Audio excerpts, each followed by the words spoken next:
तुम्ही मागील 1 महिन्यापासून तुम्ही उपोषण करताय. तुमच्याकडे संबंधित विभागाचे कोणी अधिकारी येऊन तुमचं समजूत वगैरे काढले नाही का? किंवा तुमचं काय पुढचं धोरण काय आहे सांगा.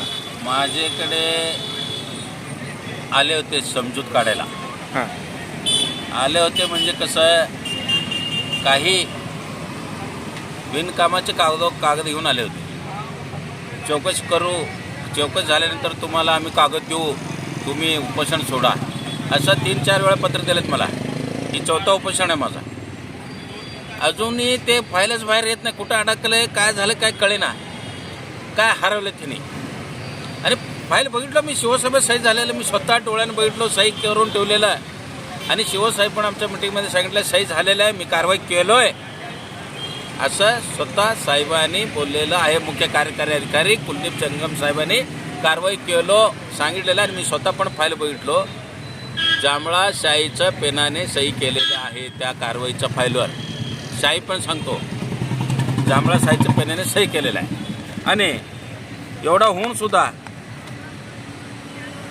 त्या विभागीय आयुक्तांचा अधिकार वापरून जे शिक्षकांचे सह्या ही केल्यात बदल्या, ते म्हणजे रॉंग डिसिजन घेऊन सुद्धा त्यांच्या पाठीशी मुख्य कार्यकारी अधिकारी का बरं थांबलेत?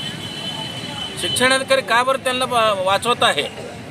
ही म्हणजे चूक. आणि अनेक महिलांचं पण त्यांच्यावर तक्रार आहे. आणि लय गेल्या वेळचं 10वी-12वीचं पेपरचं तक्रार आहे. आणि बाथरूममध्ये कपाट ठेवलेलं, दप्तर ठेवलेलं तर म्हणजे दिसून आलेलं आहे.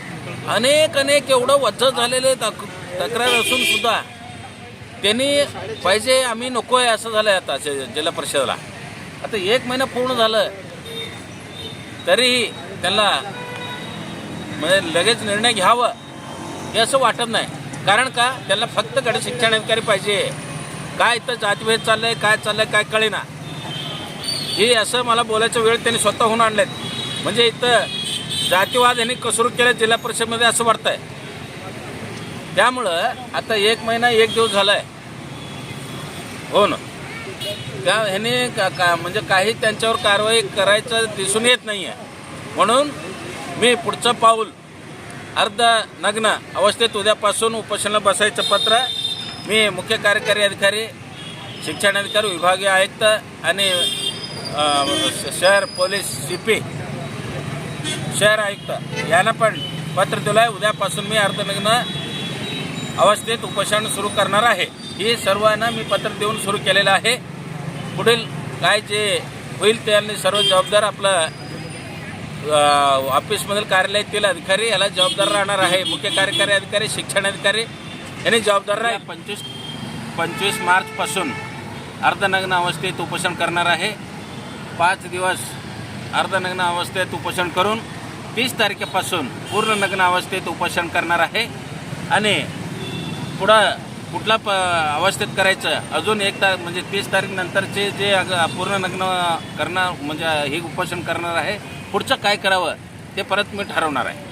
आता 25 तारखेला अर्धनग्न 30 तारखेपासून पूर्ण नग्न अवस्थेत उपोषण करणार आहे.